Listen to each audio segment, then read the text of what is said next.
Welcome. This video is on section 7.1 where we are learning how to find the area between two curves.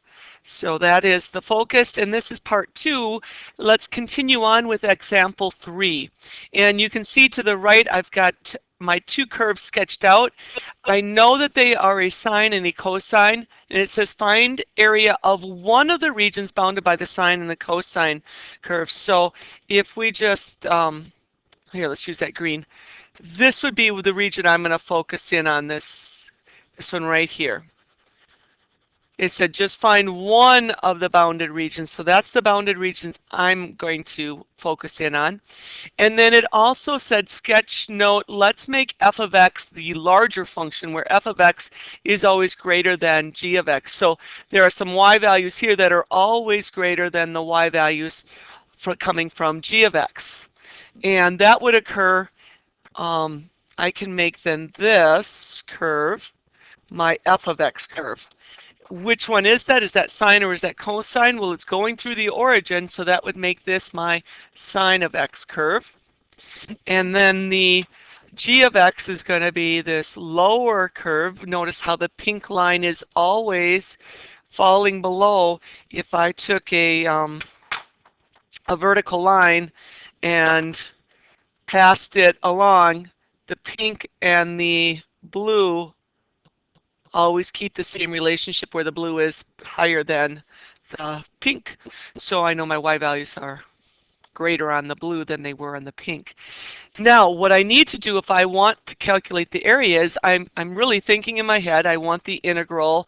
Area is equal to the integral, and I need to find this point of intersection and this point of intersection. So this is going to correlate to some x sub 1, and this will correlate to another x value. Let's call it x sub 2. So I'm going to integrate from x sub 1, the smaller value on the left, to the top value x sub 2, and then I'm going to use my top function minus my bottom function idea.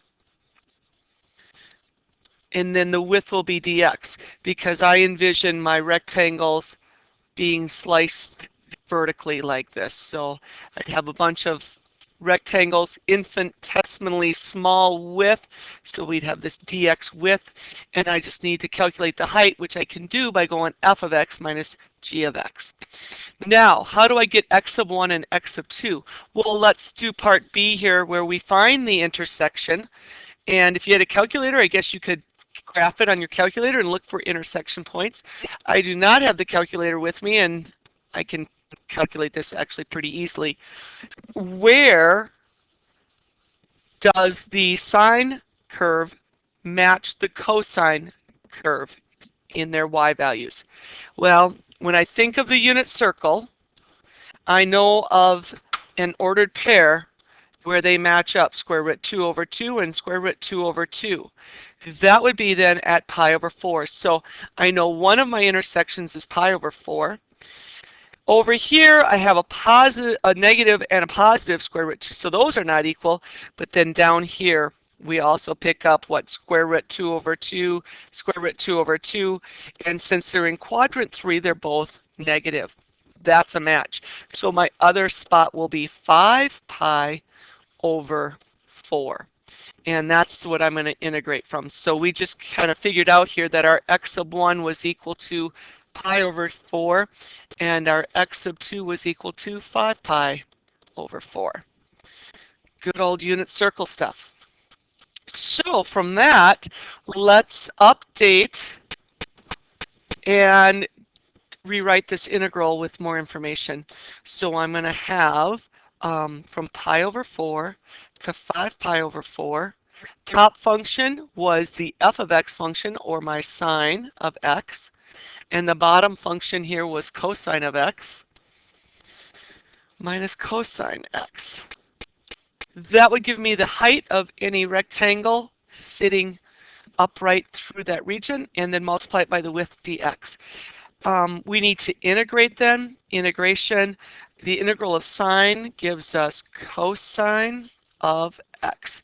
Since that derivative is negative, I need a negative on this. So the antiderivative of sine is negative cosine, and then the antiderivative of cosine is positive sign, but I have the subtraction, so it'll look like that.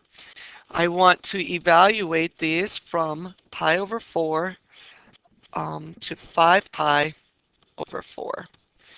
And then we'll just put them in, and 5 pi over 4. So I'll have negative cosine of 5 pi over 4. That would be negative square root 2 over 2 minus sine of 5 pi over 4. That would be minus negative square root 2 over 2. Minus, now let's work with the pi over 4. This is fundamental theorem of calculus, isn't it? Pi over 4, that will give me a negative, but the evaluation of cosine of pi over 4 is positive square root 2 over 2. We have a minus sign from right here. And then sine of pi over 4 is square root 2 over 2. And if we put this together, we're going to have plus here, and I end up with 2 square root 2 over 2 minus, this will be plus,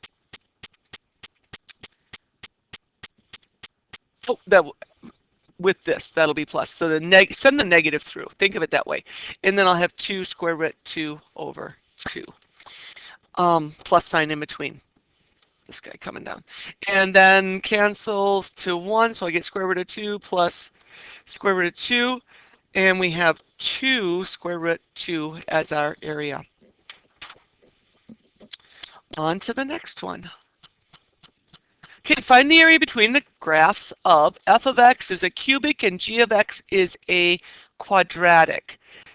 And I notice that I've got a negative x squared, so that means my parabola is going to be opening downward. And I think hopefully you can recognize where that parabola is. Here is the g of x function then. This would be g of x, making the other one f of x.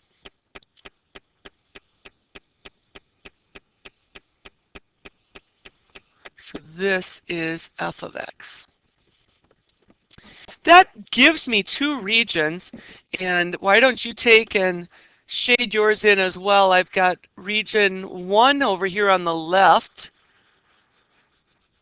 that lobe, and then over on the right I have this region as well. And I do not believe that they're symmetrical, so I think I'm going to have to calculate the 2 areas. Now, what you'll notice is follow that pink line. It is starting here at the intersection point. It lies, let's call this point x sub 1. That matches up with that coordinate. As I move on my f of x function here, the pink line is always above the blue until I make it to this point, let's call it x sub 2. At that point, the blue takes over, and I now have a different line on top here. So over here, this is g of x, which is below, but then g of x became an above function. When it does a switcheroo like this, it will require us to do 2 integrations. So let me write out here, we have this third intersection point, x sub 3. Let's go gather those 3 points of intersection. In order to get the points of intersection, we're going to take f of x and set it equal to g of x. Then I just need to look above. 3x cubed minus x squared minus 10x equals 2x minus x squared. If I added 2x to each side, that would remove them. That would go to a 0 on each side. Now we're left with this to solve, and this was a cube. Let's subtract 2x, That's going to give me 3x cubed minus 12x equals 0. Factor what we can. I see GCF in my future. So let's pull a 3 and an x. That's going to leave an x squared minus 4. I see a difference of squares. So let's factor the difference of squares. 3x, and that's an x minus 2 and an x minus 2, x plus 2. And Now I can find the roots of these equations. The intersection point is going to be at 0, at 2, and at -2. Ooh, that's awesome. That matches up with our 3 points of intersection. So this x sub 1, this is at -2. X sub 2 is at 0, and x sub 3 would be at +2. Make an equal sign there. And x sub 2 equals 0. All right, now let's write our integral and solve it. What I want to do is write two different integrals. One for the green region, one for the orange region. So for the green region, the area sub 1, let's number that number 1. We are going to integrate from -2 to 0 of f of x over g of x. F of x minus g of x. My top function minus my bottom function. That height multiplied by dx. The other area, I'll call it area 2, is going to be from 0 to 2. Now g of x switched and became the top function minus f of x dx. And once again, top minus bottom function. Told you that would come in handy. Keep that notion in mind.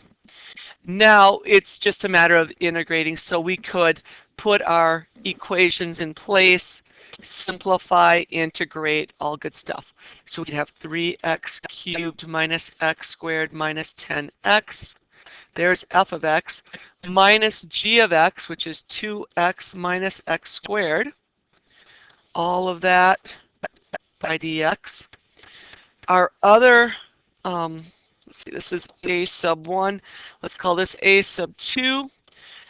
Integration from 0 to 2. G of x is 2x minus x squared minus the f of x, 3x cubed minus x squared minus 10x. That whole times dx. Then I would probably distribute my negative and simplify. So why don't you hit pause and do that next step. Simplify it, and then we can start integrating. Okay, so I did my steps, and hopefully you're getting the same thing. I went ahead and expanded it. I distributed through, got that. I simplified on my next step and came up with this for each of them. The next step I did, I integrated. Then I worked through the fundamental theorem of calculus, and I came up with the region of 1, area 1 was 12, and the region area 2 was also an area of 12 square units. So final conclusion is I'm going to add up the two regions together, and I got a total of 24. So on to the next, we have example 5, 6, and 7 to go.